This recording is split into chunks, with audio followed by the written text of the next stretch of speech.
Snow White and Red Rose by the Brothers Grimm. There was once a poor widow who lived in a lonely cottage. In front of the cottage was a garden wherein stood 2 rose trees, one of which bore white and the other red roses. She had 2 children who were like the 2 rose trees, and one was called Snow White, and the other Rose Red. They were as good and happy, as busy and cheerful as ever 2 children in the world were, only Snow White was more quiet and gentle than Rose Red. Rose Red liked better to run about in the meadows and fields seeking flowers and catching butterflies, but Snow White sat at home with her mother and helped her with her housework, or read to her when there was nothing to do. The 2 children were so fond of each another that they always held each other by the hand when they went out together, and when Snow White said, "We will not leave each other," Rose Red answered, "Never so long as we live," and their mother would add, "What one has she must share with the other." They often ran about the forest alone and gathered red berries, and no beasts did them any harm, but came close to them trustfully. The little hare would eat a cabbage leaf out of their hands, the roe grazed by their side, the stag leapt merrily by them, and the birds sat still upon the boughs and sang whatever they knew. No mishap overtook them if they had stayed too late in the forest, and night came on. They laid themselves down near one another upon the moss, and slept until morning came, and their mother knew this, and had no distress on their account. Once when they had spent the night in the wood, and the dawn had roused them, they saw a beautiful child in a shining white dress sitting near their bed. He got up and looked quite kindly at them, but said nothing, and went away into the forest. And when they looked round, they found that they had been sleeping quite close to a precipice, and would certainly have fallen into it in the darkness if they had gone only a few paces further. And their mother told them that it must have been the angel who watches over good children. Snow White and Rose Red kept their mother's little cottage so neat that it was a pleasure to look inside it. In the summer, Rose Red took care of the house, and every morning laid a wreath of flowers by her mother's bed before she awoke, in which was a rose from each tree. In the winter, Snow White lit the fire and hung the kettle on the wrekin. The kettle was of copper and shone like gold, so brightly was it polished. In the evening, when the snowflakes fell, the mother said, "Go, Snow White, and bolt the door," and then they sat round the hearth. And the mother took her spectacles and read aloud out of a large book, and the 2 girls listened as they sat and span. And close by them lay a lamb upon the floor, and behind them upon a perch sat a white dove with its head hidden beneath its wings. One evening, as they were thus sitting comfortably together, someone knocked at the door, as if he wished to be let in. The mother said, "Quick, Rose Red, open the door. It must be a traveller who is seeking shelter." Rose Red went and pushed back the bolt, thinking that it was a poor man, but it was not. It was a bear that stretched his broad, black head within the door. Rose Red screamed and sprang back, the lamb bleated, the dove fluttered, and Snow White hid herself behind her mother's bed. But the bear began to speak and said, "Do not be afraid. I will do you no harm. I am half frozen, and only want to warm myself a little beside you." "Poor bear," said the mother, "lie down by the fire. Only take care that you do not burn your coat." Then she cried, "Snow White, Rose Red, come out. The bear will do you no harm. He means well." So they both came out, and by the lamb and dove came nearer, and were not afraid of him. The bear said, "Here, children, knock the snow out of my coat a little." So they brought the broom and swept the bear's hide clean, and he stretched himself by the fire and growled contentedly and comfortably. It was not long before they grew quite at home, and played tricks with their clumsy guest. They tugged his hair with their hands, put their feet upon his back and rolled him about, or they took a hazel switch and beat him, and when he growled they laughed. But the bear took it all in good part. Only when they were too rough he called out, "Leave me alive, children. Snowy White, Rosy Red, will you beat your lover dead?" When it was bedtime, and the others went to bed, the mother said to the bear, "You can lie there by the hearth, and then you will be safe from the cold and the bad weather." As soon as day dawned, the two children let him out, and he trotted across the snow into the forest. Henceforth, the bear came every evening at the same time, laid himself down by the hearth, and let the children amuse themselves with him as much as they liked, and they got so used to him that the doors were never fastened until their black friend had arrived. When spring had come and all outside was green, the bear said one morning to Snow White, "Now I must go away, and cannot come back for the whole summer." "Where are you going then, dear bear?" asked Snow White. "I must go into the forest and guard my treasures from the wicked dwarfs. In the winter, when the earth is frozen hard, they are obliged to stay below and cannot work their way through. But now, when the sun has thawed and warmed the earth, they break through it and come out to pry and steal, and what once gets into their hands and in their caves does not easily see daylight again." Snow White was quite sorry for his going away, and as she unbolted the door for him, and the bear was hurrying out, he caught against the bolt and a piece of his hairy coat was torn off, and it seemed to Snow White as if she had seen gold shining through it, but she was not sure about it. The bear ran away quickly, and was soon out of sight behind the trees. A short time afterwards, the mother sent her children into the forest to get firewood. There they found a big tree which lay felled on the ground, and close by the trunk something was jumping backwards and forwards in the grass, but they could not make out what it was.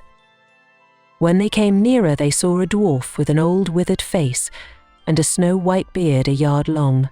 The end of the beard was caught in a crevice of the tree, and the little fellow was jumping backwards and forwards like a dog tied to a rope, and did not know what to do. He glared at the girls with his fiery red eyes and cried, "Why do you stand there? Can you not come here and help me?" "What are you about there, little man?" asked Rose Red. "You stupid, prying goose," answered the dwarf. "I was going to split the tree to get a little wood for cooking. The little bit of food that one of us wants gets burnt up directly with thick logs. We do not swallow so much as you coarse, greedy folk. I had just driven the wedge safely in, and everything was going as I wished, but the wretched wood was too smooth and suddenly sprang asunder, and the tree closed so quickly that I could not pull out my beautiful white beard. So now it is tight in and I cannot get away, and the silly, sleek, milk-faced things laugh. Ugh, how odious you are." The children tried very hard, but they could not pull the beard out, it was caught too fast.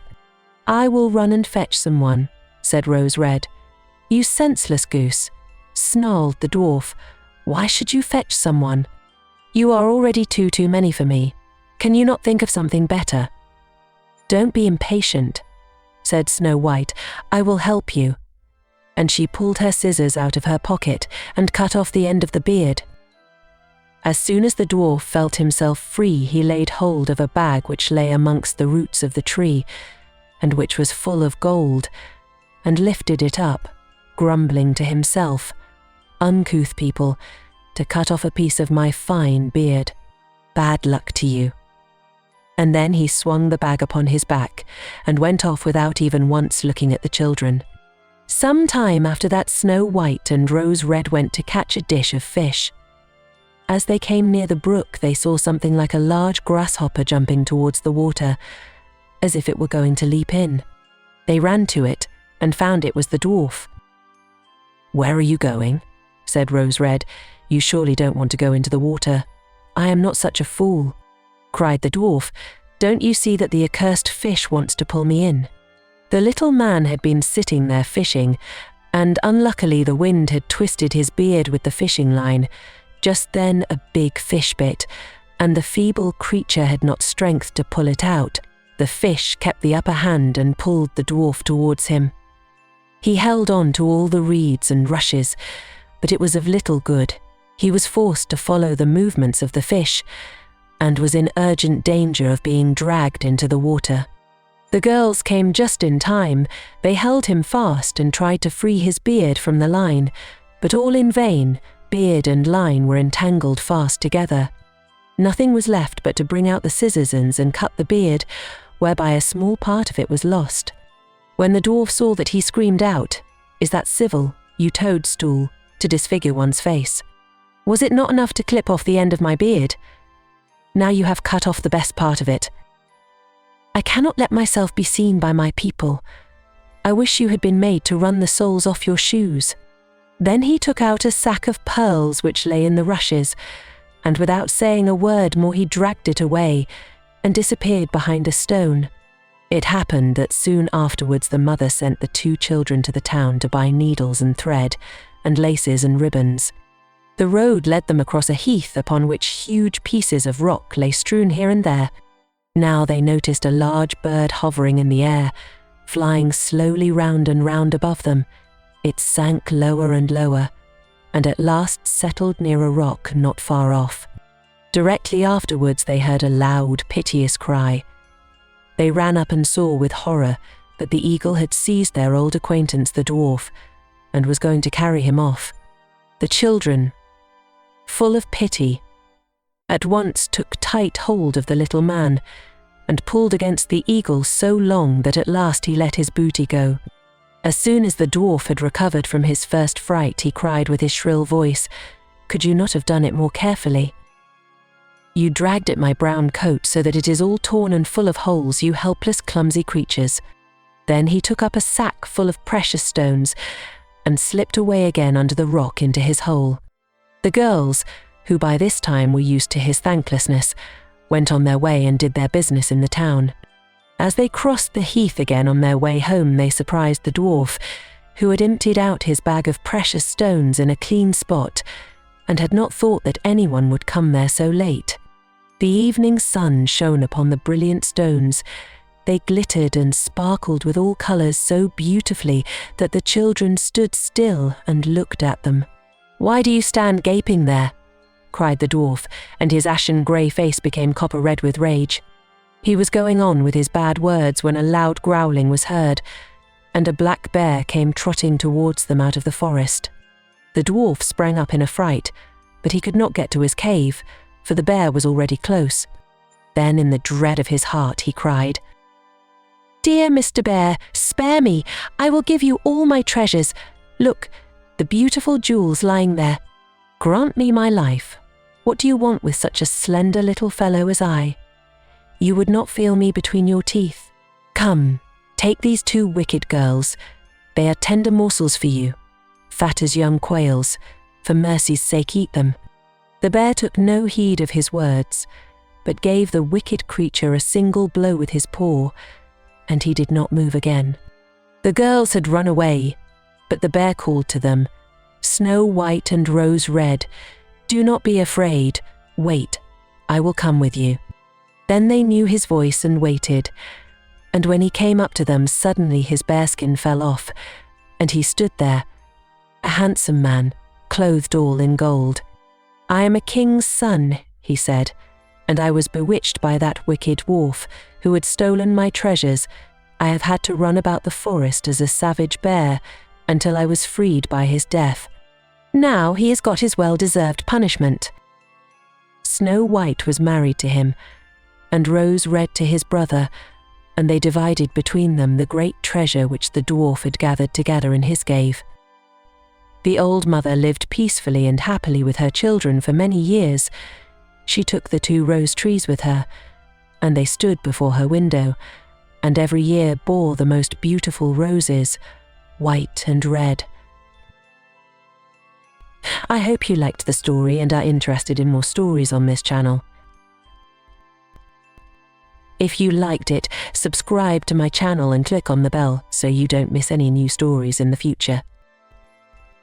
Of course, I will be happy about a like.